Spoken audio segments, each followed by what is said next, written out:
students, teachers, and research scholars. Last year, we are fortunate to have Dr. Deepak Puthal. Last year he visited to Bhubaneswar, and physically we have listened to him. But due to the COVID constant, this time we have arranged to listen him from UK, and he's here. I'll request uh, our coordinator to introduce him and to start the proceeding. Dr. Bharat. Thank you, sir. So, let me introduce Dr. Puthal. So, I am happy to introduce Dr. Puthal. He is a close friend. Dr. Puthal is an award-winning researcher in the domain of cybersecurity and the Internet of Things. He is an assistant professor at Newcastle University, UK, and currently visiting professor at Central Michigan University, USA. He has received the PhD in computer science from the University of Technology, Sydney, Australia. His core research contributions are lightweight cryptography, user-centric security, blockchain, simulation platform development, etc. His research outcomes appear in top-notch journal and transaction and conference proceeding as a 100 article with a good scholar citation, Google Scholar citation of 3,770 plus, and Edge index of 32. He is an IEEE Distinguished Speaker of Cybersecurity from IEEE City SOC and recipient of the 2019 Best IEEE ComSoc Young Researcher Award for Europe, Middle East, and Africa region, 2018 IEEE TCSC Award for Excellence Scalable Computing, Early Career Researcher, 2017 IEEE Distinguished Doctoral Dissertation Award awarded by IEEE Smart Computing STC, etc. He is on the editorial board of the top international journals such as IEEE Systems Journal, IEEE Transaction on Big Data, IEEE Transaction on Computational Social System, etc. Okay, to connect with Deepak, you may visit his site, deepakputhal.com. Uh, Welcome, Deepak. Now, the stage is yours. You can share your screen. Thank you, Bharat. So, as a brief, brief introduction, my close friend Bharat stating, it's okay. So, can I go for sharing? Yes, yes.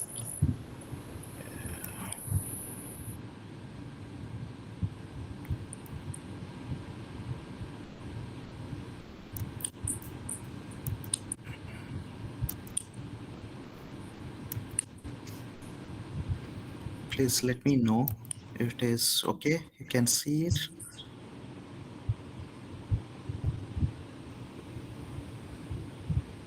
Please go to full screen. It's visible. Okay. It's okay now. Yes. So, in case you get it, okay. Great. Thank you again. So, what I've done. I have prepared, even it's a 1 hour talk, so I prepared around 40-45 minutes so that, we'll have more time on interaction. And please feel free to stop me anytime, any moment if you want more details, or you didn't understand, or if you have more suggestion on any slide, anywhere I'm talking on anything, just feel free to stop me. So then let's make it more interactive session. So today I prepared the whole slide on, as Bharat also mentioned. So my talk title is Software Defined Perimeter. Am I audible clearly? Yeah. Yes, audible. You can be a little Okay. bit louder. Okay. Yeah, good. So, uh, uh,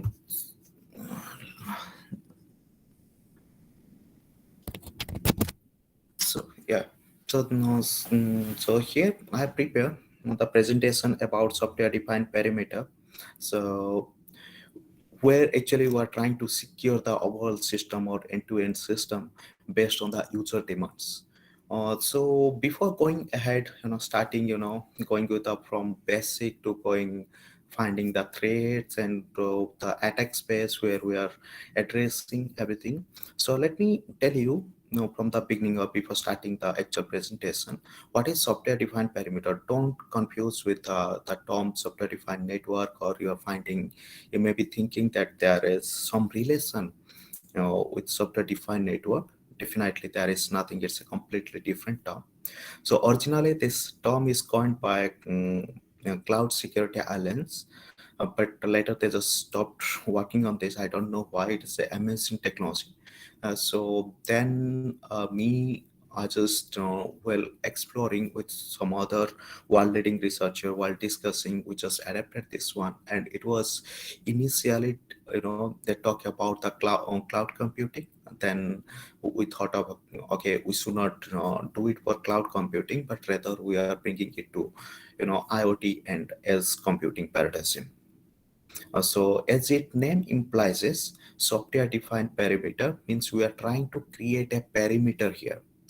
So perimeter means we're trying to create a boundary, a security boundary around the system we are developing, around our communication infrastructure we are developing, or we are deploying some client server model. We are trying to deploy a perimeter, a security boundary, and we want to put or do all our computation and processing within that boundary. Means we are actually checking the attackers uh, from its very fast point, or and don't let them come into our process.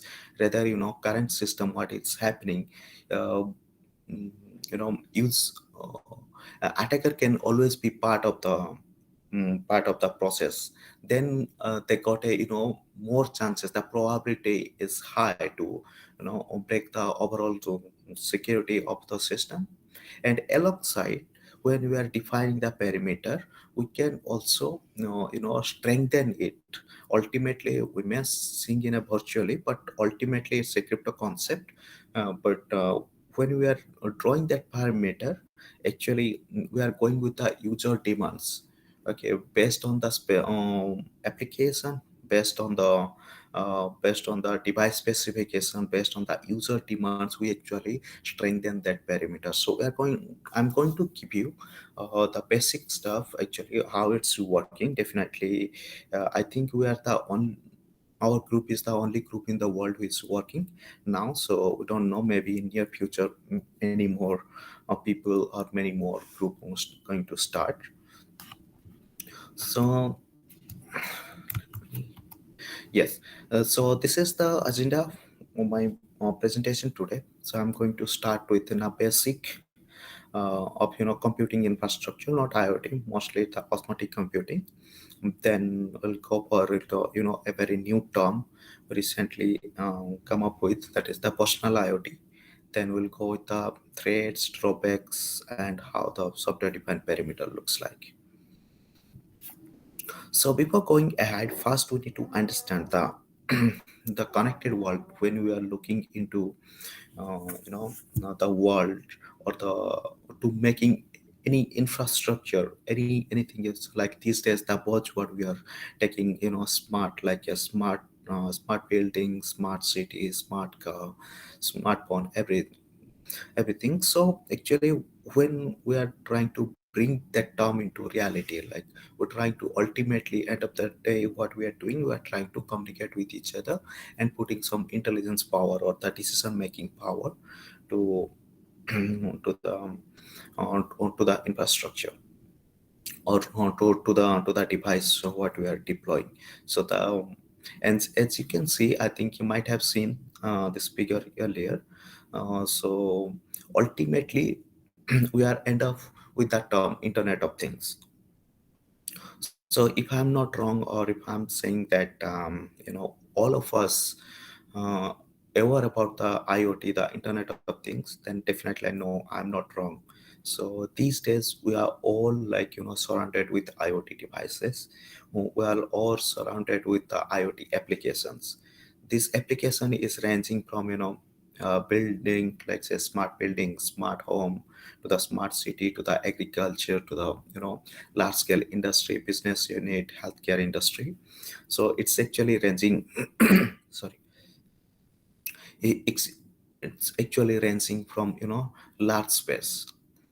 So when we are talking about this thing, also there is lots of buzz word, or the lots of misconception concept actually coming from different researcher, or the from the personality. So sometimes when we are taking the things, let's say, you know you get this smart bottle, or anything like a specific device we are taking, and we are saying that, okay, this is IoT.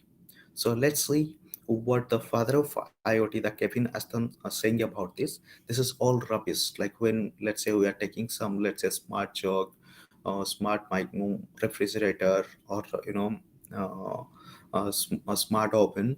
Definitely, in our house appliances, definitely they are not IoT. Ultimately, when it could be IoT means when we are turning all those things, or when we are combining all those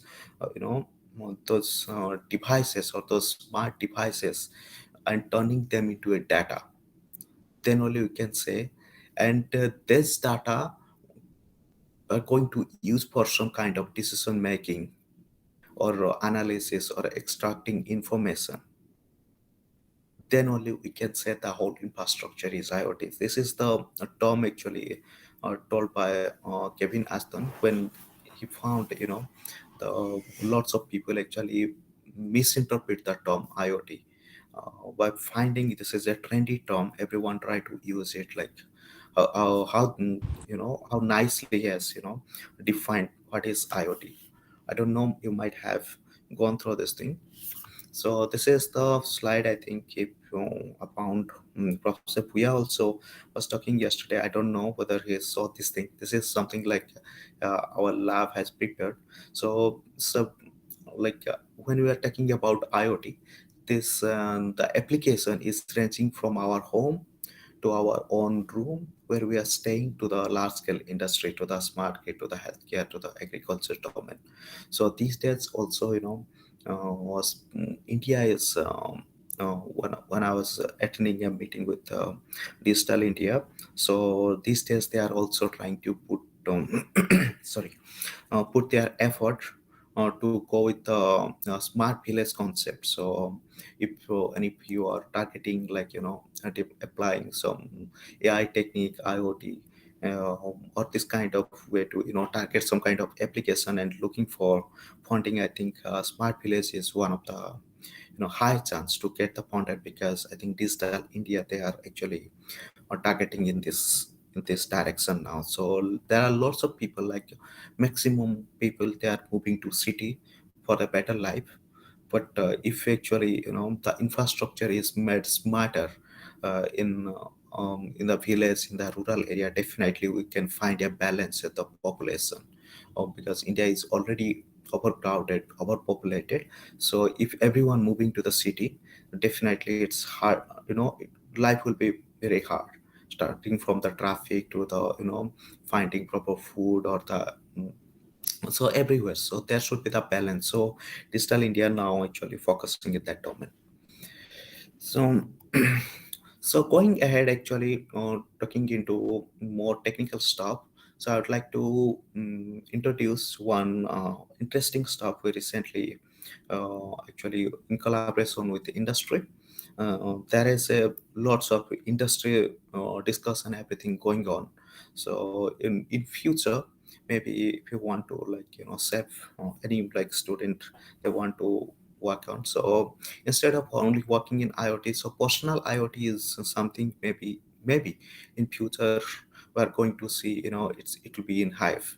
So I think it is the first ever article we have published, a magazine article, which is actually telling what is personal IoT.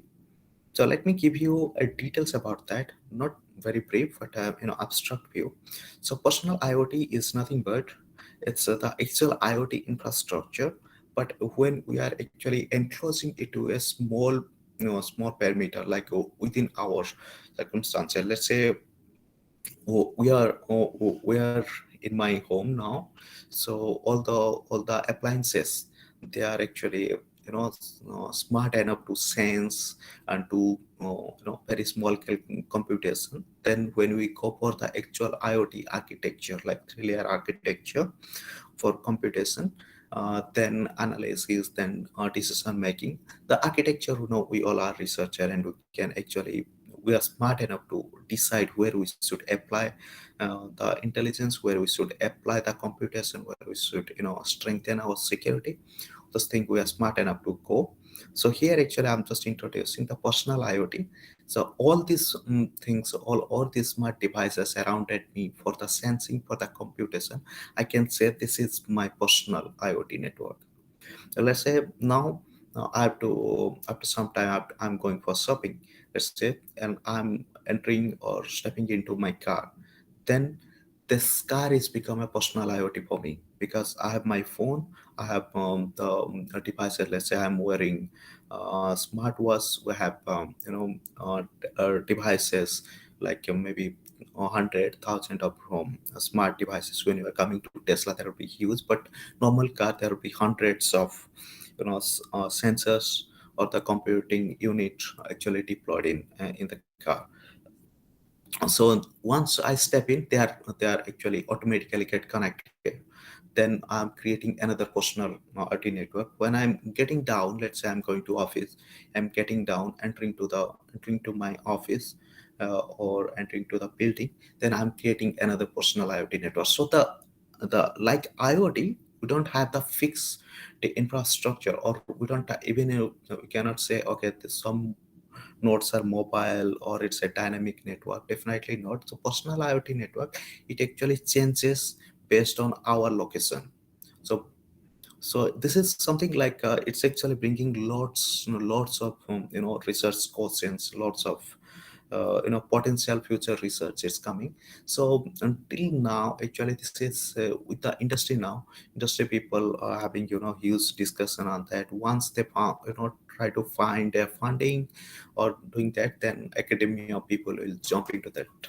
So before that time appears, I'm just as we are I was meeting with many industry for my research collaboration and stuff. I got this thing, and then with the friend from industry, and then we collaboratively try to give this term or to the research world, so there should not be panic at the moment. And like the blockchain happens, once industry start adapting or industry start funding of that, everyone try to jump to blockchain. So people, before they are understanding, if someone reading the personal IoT from our article, at least they will have some overview that okay, or they will have from the early stage, they might be thinking okay, this could be the direction I could work. Let's say someone working on artificial intelligence, machine learning, or deep learning. So after understanding a clear architecture, they can think that okay, where I should put the intelligence, or in which part we should deploy, and how it should be modified or work on, so that it is going to be best fit into the network. So next, I'm going. I don't know. Maybe some of you, maybe most of you are already aware about this term, osmotic computing. So instead of going with the IoT, definitely IoT, we have three-layer architecture. As you can see, see here, like we have three-layer architecture. So the things, edge, and cloud. This is a very traditional architecture, definitely.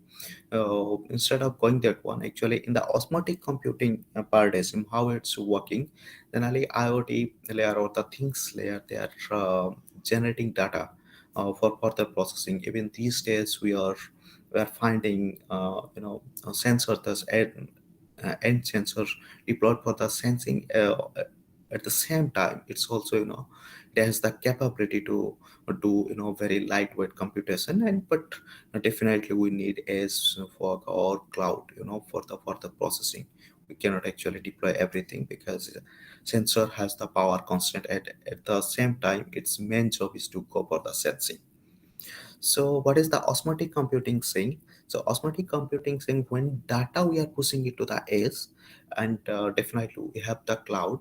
So how to find the balance between them? Sometimes let's say it's a easy way to say that when we are finding any emergency, or if we are finding a data which is need to be analyzed or processed in a very real time, we need to go for edge computing. But at the same time, we also need to think, we need to we need to understand edge has very limited resources. So when there is any event, let's say a fire happen into the building, so it means it's going to send continuous data. How to find a balance between cloud and edge, and which portion of data is going to be like. So this is like, this is the chemistry term, the osmosis we took there. Actually we found this term, osmotic computing. So how to find computing balance between the edge and cloud. So this is the main purpose. So there could be like lots of research gap is there. It is actually also from our lab. Definitely I'm not one of them who actually coined the term osmotic computing, but our lab member, they have done that one. So uh, what I mean to say here, so there are lots of research. Even this is there, and they are claiming that okay, let's make the edge node more resource aware, and let's bring more computation to the edge to find the balance or filter out the data to the cloud. But beyond that, what I can see, let's say it will be very helpful if students are listening again.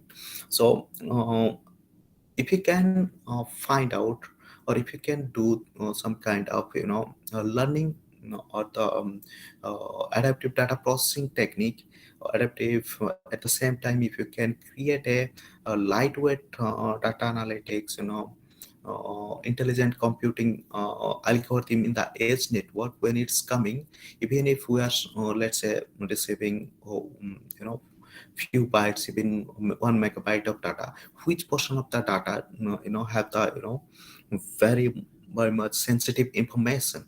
So at the same time, what we can do, we can actually put them in the edge, and the whole packet could be goes to the cloud. Means there could be the more intelligence. Like if you are heard about edge intelligence technique, this is really lacking in the osmotic computing domain.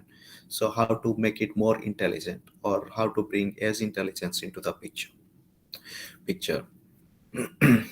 So the osmotic computing, as I already mentioned, this is the key. You can take it as a definition, or the key things they have mentioned. Means in a IoT application, or in a IoT workflow, or in IoT workflow, when there are more services, more data for the computation, when it is coming, or how to balance between the cloud and the network edge. This is the main goal for the osmotic computing. So it's actually taking from the term, from chemistry, osmosis. Let's say we have water, we put some sugar into that atom. How to actually balance it, or if you stir it for some time, then that dissolve, means they are all equal. So here actually cloud and data center, we are saying after some time the both are equally loaded. But definitely, we cannot say okay, 50% should go to the cloud, 50% in edge. That's not possible, because edge has its own constraints. So there are lots of research questions, as I mentioned here. But let's coming to my stuff where I work on. So here actually, everything, the end-to-end architecture, I just have divided. Again, this is taken from an IEEE Wireless Communication magazine. So the end-to-end architecture we have divided into through 4 layers, mostly like it is a 3-layer architecture. But at the same time, we also have the application layer associated at the end, so where actually user wants to access them. So device layer, wide area network, means the communication how we are making, and data center, it could be divided into AS and cloud. It could be explore more, and also few of the application and data center layer security threats are also overlapping. So these are the thing actually. I don't want to go in details here. Then we won't have more time to discuss the actual concept what I want to tell you.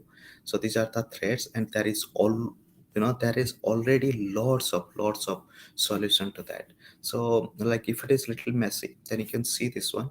These are the threads, the things, device layer, communication, data center, and application we didn't mention here because the term I'm applying or describing today, that actually I'm not going to the application side. So the solution, when you are going, there are many solutions, many solutions already exist here. So we have to be very careful, like to find out, or when we are actually proposing any solution, we have to clearly define why we need a new solution. At the same time, we have to say, or we have to find out, or we should have a very strong argument around why we cannot employ the existing solution there. So let me like broadly classify these challenges in the when we are looking into a system, or we are trying to make it secure. So what are the components are there? So let me give you a basic. I don't know whether you know all those components.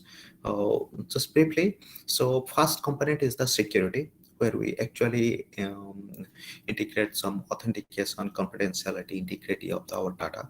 So if you are not putting that, let's say we are going for a application, and we are collecting some data, and we want to process and conclude with some decision. Then if you are not securing, if you are not deploying crypto concept, if you are not encrypting technically, we cannot meet the need. Same time, privacy is another extreme. That's a application like banking sector, application onto the healthcare industry. The time privacy is another bigger problem here. So means whatever the data we are receiving, definitely we want to secure. At the same time, we want to maintain the privacy.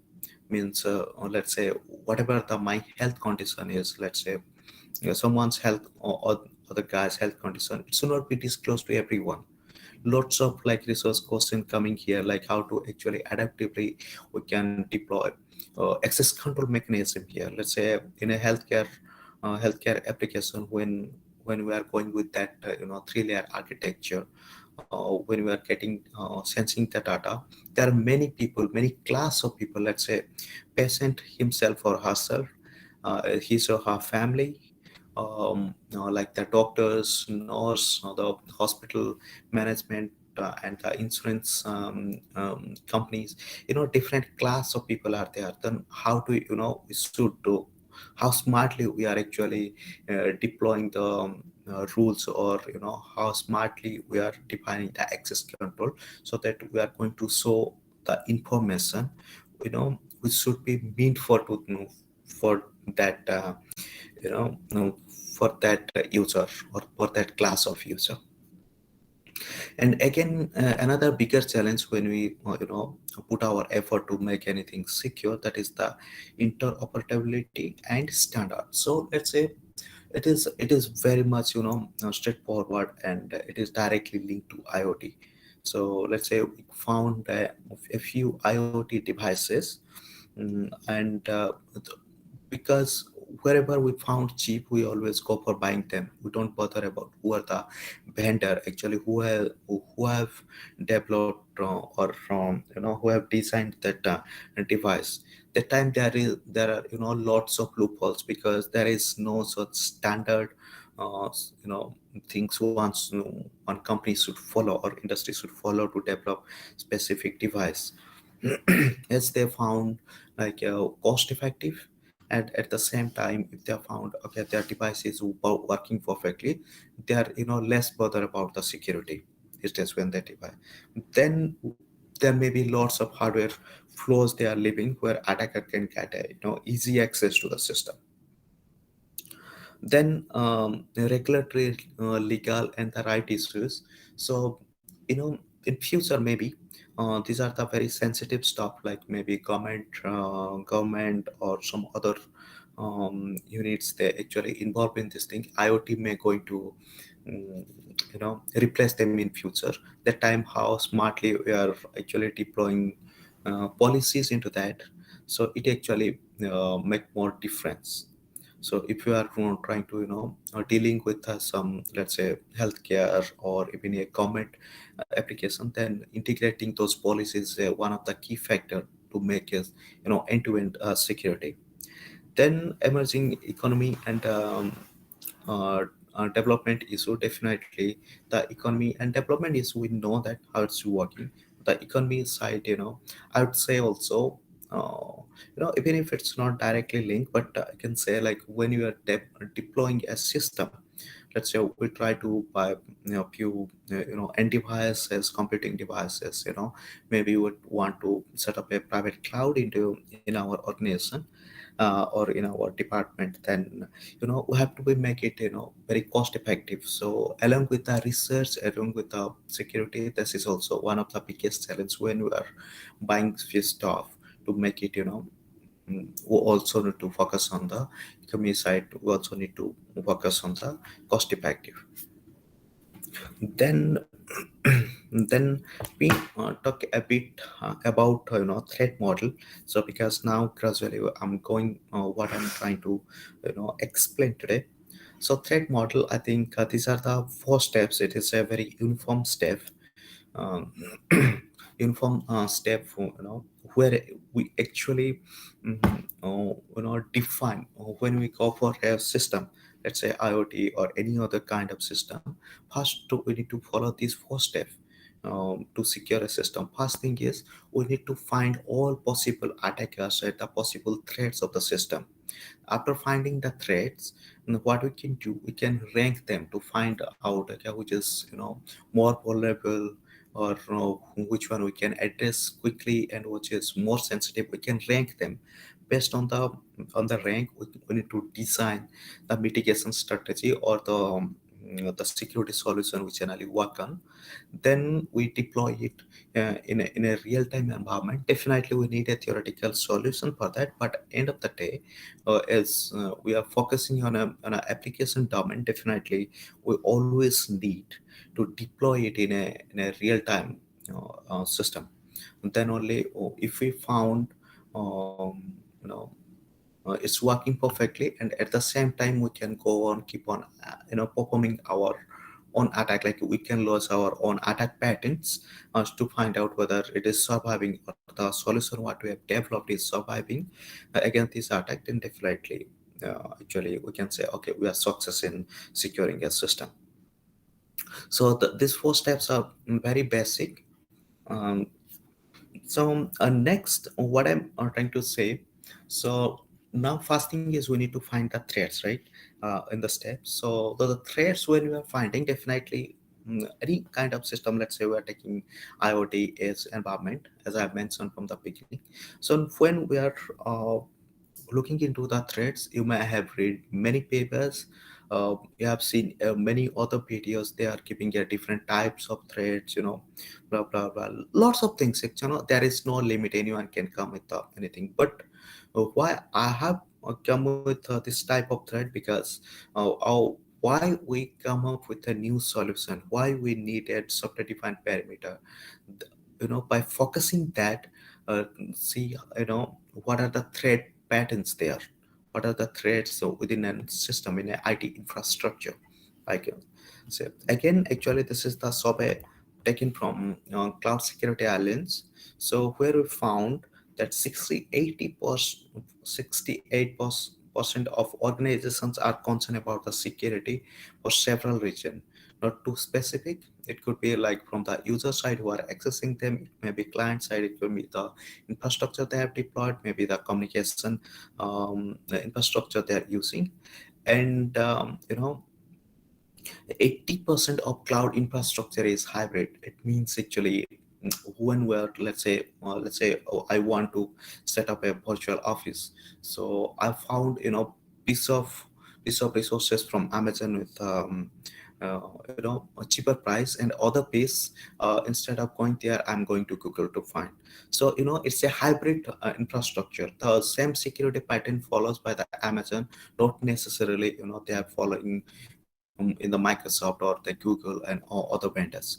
So there is always when we are talking about this hybrid infrastructure, um, then 80% of the current like currently if someone taking the subscription, they're 80% of their subscriber, they are actually following the hybrid structure because it's a more economical.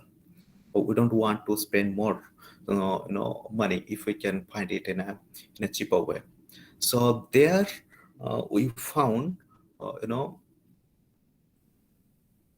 there we found there will be the huge risk.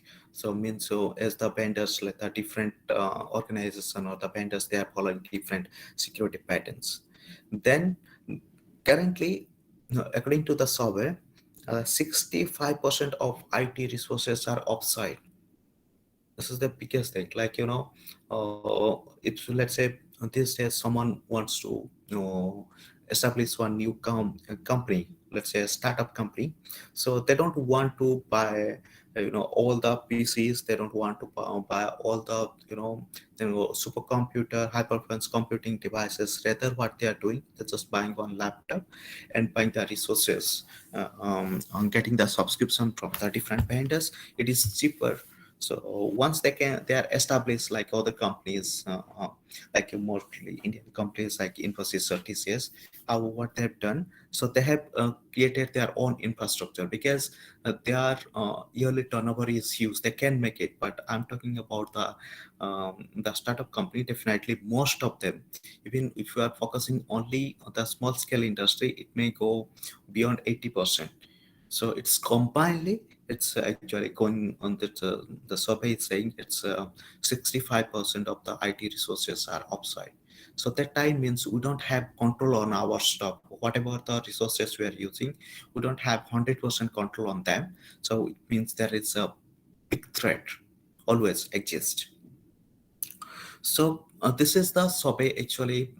This is actually giving that, okay, in the real system where we are actually sitting in the everyday, we are coming to university, to when we are sitting or when we are accessing our mail, or these are there are many security threats, many level of security threats actually do exist. So then coming down to looking into what are the, let's say we're talking about current time security infrastructure, let's say current time communication security in the traditional method.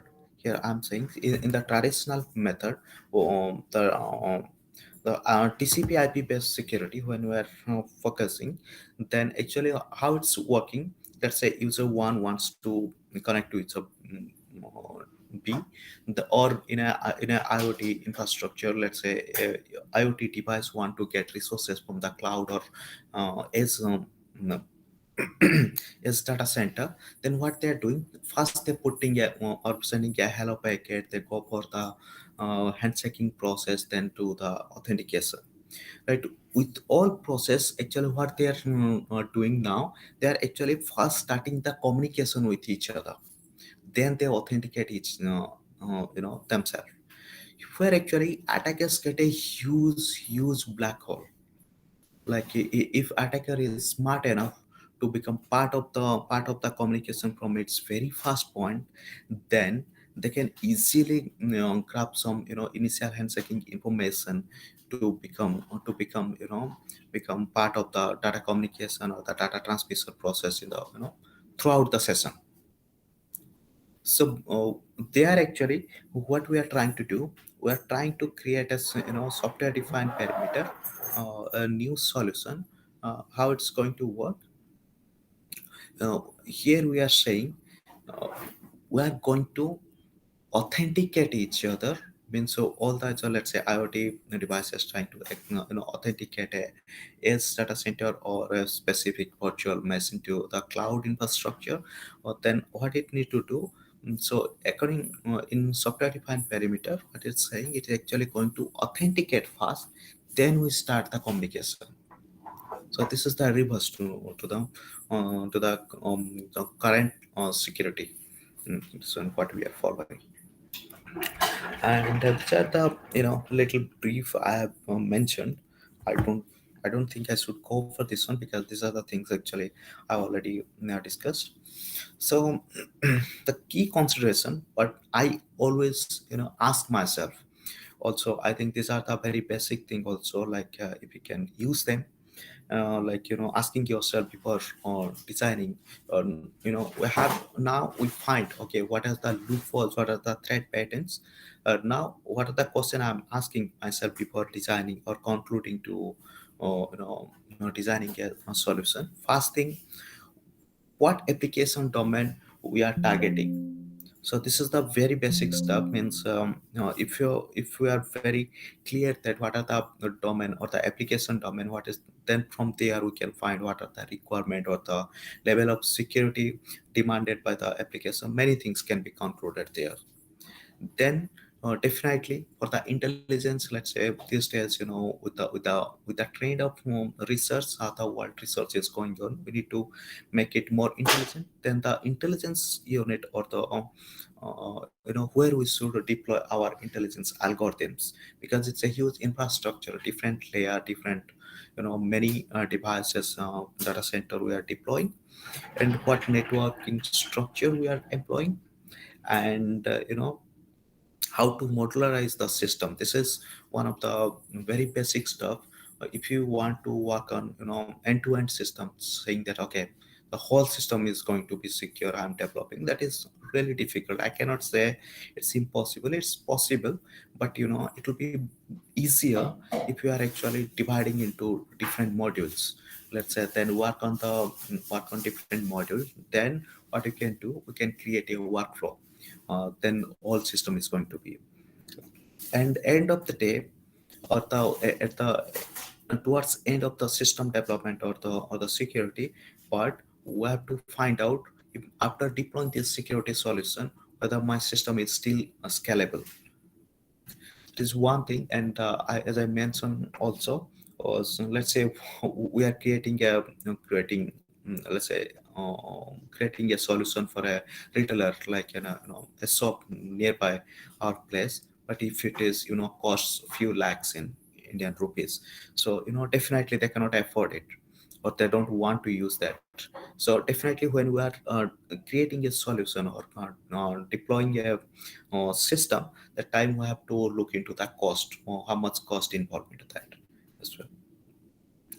So then coming to this, by taking you to everything, all of this, everything, why I'm keeping actually more than the senior researcher. I think if any early career researcher or students are listening me, so it's those steps are very very helpful to them when they are actually designing and stepping up to propose a new security solution. So this is first, let me introduce the software defined perimeter, what it is. So initially, let's say this is the client. Actually, you can take it as an IoT device. It wants it has I think some data, or it want to conclude to a conclusion. It needs some demands of resources, either from edge. It can take it as a edge or a cloud. So I'm explaining in the edge, because selecting a edge device is more difficult compared to cloud resources. So let's say whatever the stuff you want to the data center, uh, initial days we just put hello packet, authenticate, and it get back. And also same time, after this authentication happens, it actually find out which edge device are capable to solve to this request, and also they are relatively free, means less loaded. So load balancing things also comes here. So here in the STP that in the short form, software defined perimeter, I'm saying that STP, we are actually creating another controller here. So you can initially you can take it as a like take it as a programming unit here. So what we are doing, we are creating a programming unit here. So this is work as a like heart of the end-to-end system, is the system what we are deploying. And it's a central entity.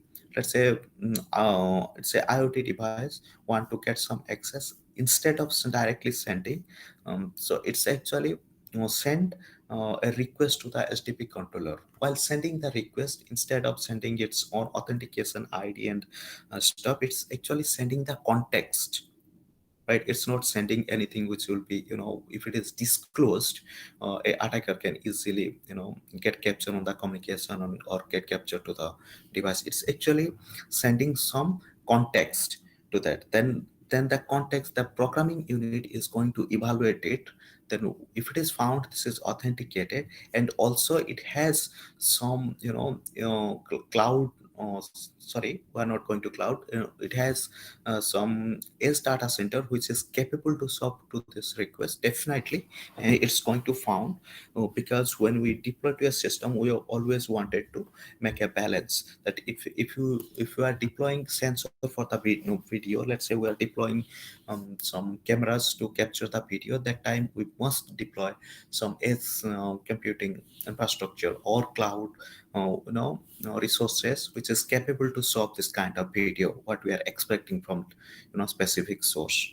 So it is, and this is the overall like a block diagram. Once it is found, it's actually pair, and it is take all the responsibility to create a tunnel, the secure tunnel between the source and the resources what actually got from the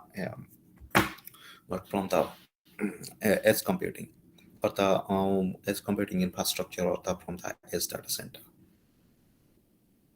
When it's come to a real architecture, how it does it looks like. Let's say, let me give you, step by step process.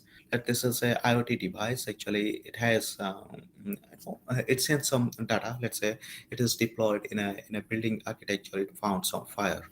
So instead of directly sending or seeking resources or the computation from the edge data center, what it does, it actually sent few context to that perimeter controller. I just make it short. So this controller, when we are developed, actually in reality it's not just a programming unit. Actually, we have implemented or integrated the TPM module here, trusted platform module. Actually, this is actually the solution from Cambridge Computer Lab. So far it is actually validated, or it is actually there.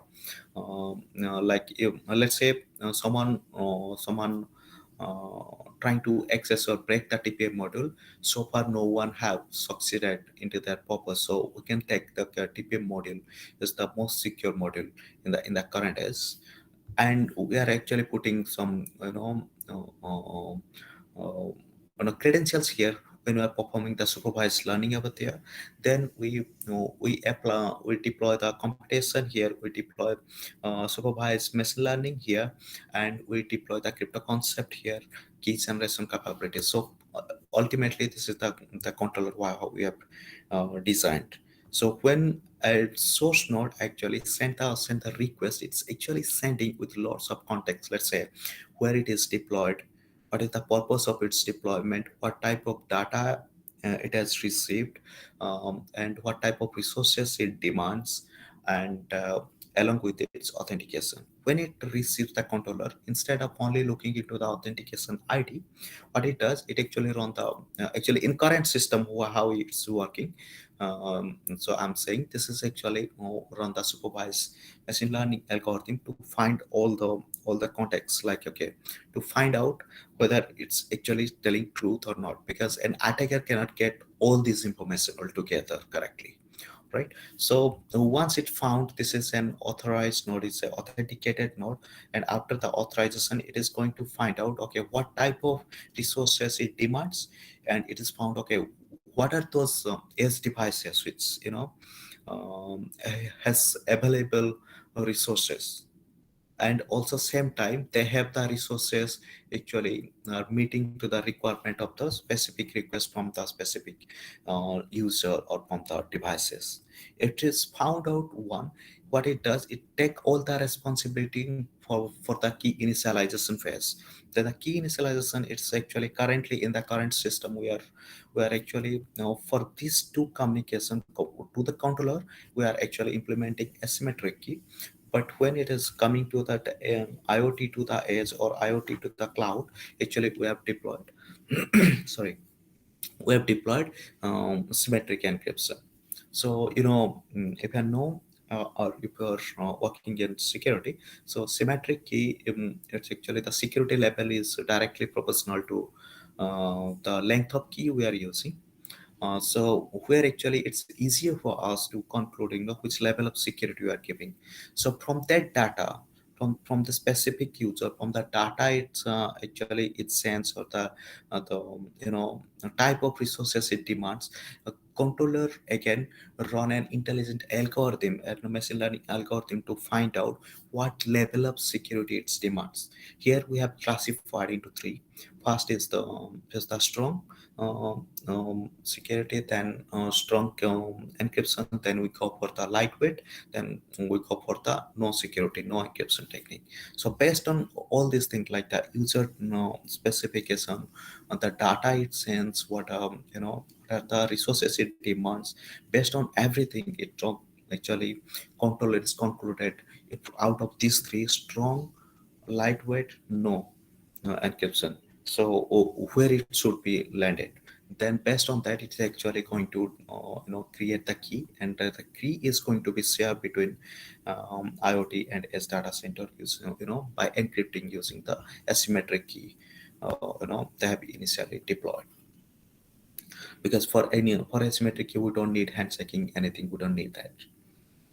So at the end-to-end architecture, how it exactly looks like in the real-time system when we are working. This is the like personal area about area network. Those are the examples actually. In reality, when we have experimental, we just took our Raspberry Pis and the sensors to collect that. And this is the edge network. We have our own cloud infrastructure. We created this thing, and this is actually we are running in a laptop, which is actually you can say this is somewhere actually sitting between AS and IoT, or somewhere on same level as the S network. Let me give you definitely we are running out of time, so okay, let me give you a very basic stuff actually. Like I'll give you a context how it's working, but you also need to see that whether it's actually working or not in a when we are deploying it in a real time test bed. So there actually when it's we have run a real-time test bed with real-time data and a real-time infrastructure. Here the architecture you can see IoT is, and later it's a cloud there. I cannot put the complete here, so I just put this one here, and we have used the MQTT broker for this thing. Sorry. And this side actually we are performing this column side. This is actually the controller performance, and this is the distant tree algorithm where but this is just a snapshot I've given out of the data, or the when it's receiving the context, from that context how it's actually concluding the distant tree to say whether it is acceptable or not. Then the results what we are getting from here. So I have just put a very basic one. So the main computation, the most of the computation we are actually doing in the controller, as we are running in the little bit rich computational infrastructure. You can see the end to end or the processing time, the total process, like after receiving the context from the specific source to the up to the key generated. So you can see the performance delay, it's always finding, I think, around or less than 2 seconds. But when it's coming to the encryption and decryption, definitely encryption and decryption here means when we are actually the data transmission we are making.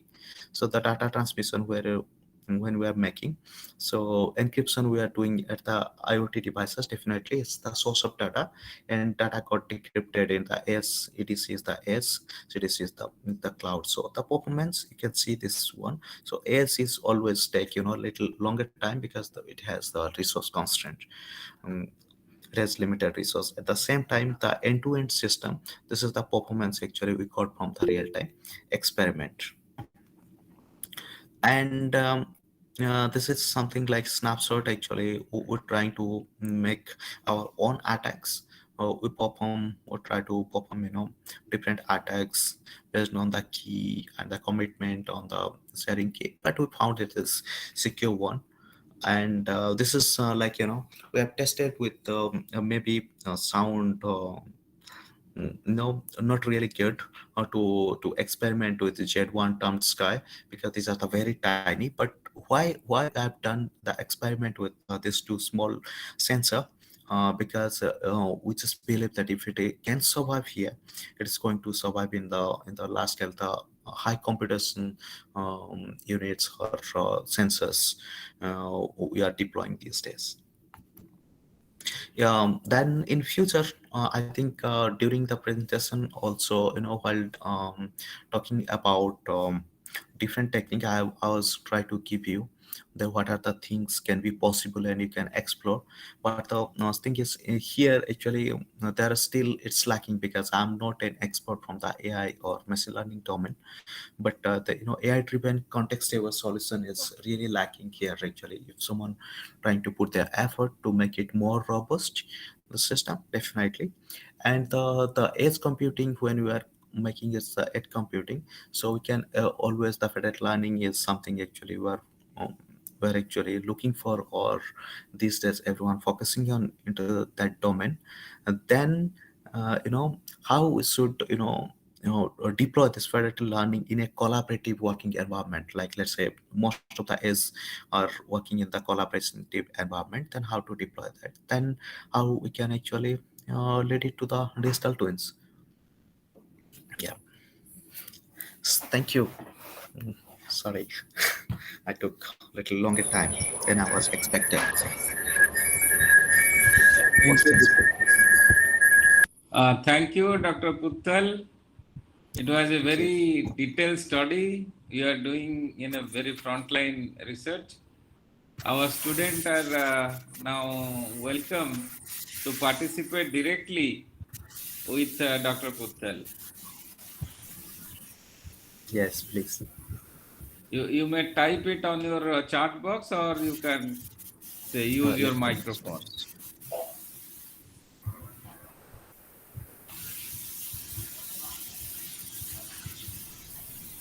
Dr. Bharat, you may coordinate with our Yes. Yes. students.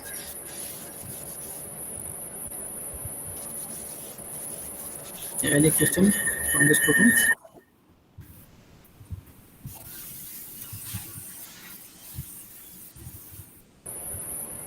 I think they understood everything, Deepak.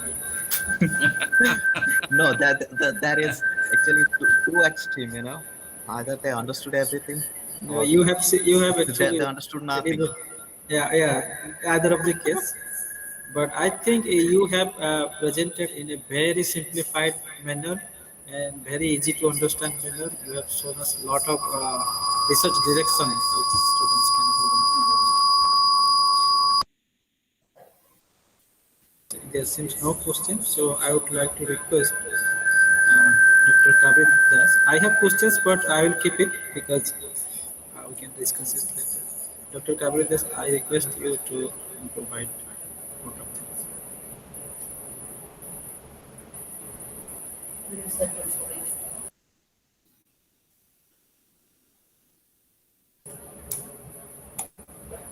A very good morning to all. On behalf of the ICICC Organizing Committee and Sikha Anusandhan Team to University, I, Dr. Kabiri Das, the co-coordinator of this conference, extend our deepest gratitude to Dr. Deepak Puthal for the wonderful talk. And I think this topic is very recent and it will add some new research direction to the audience. I hope many will be benefited out of this talk. Thank you, sir, for the valuable time. Thanks again. Thank you. Thank you, Thank you. Deepak. We'll be catching Yeah. you up in future events. Thank you so much. Yeah, it'll be Uh, pleasure. yes, You yes. know, talking to Okay. our own local organization, university. We are all Thank you so proud much. of you. Our boys are there in England, in US. They are helping us to guide our new generation. Yeah, yeah. Yes. Thank you so much. Thank It's a great pleasure actually. yes. Meeting. Okay then. Hello, Okay, Bharat. thank you, Deepak. Bharat, you may proceed with the next schedule. Okay. Okay, sir. Thank you. Okay, I can leave. Yeah, yeah. Thank you, Deepak. See you soon. Okay, thank you everyone. Bye.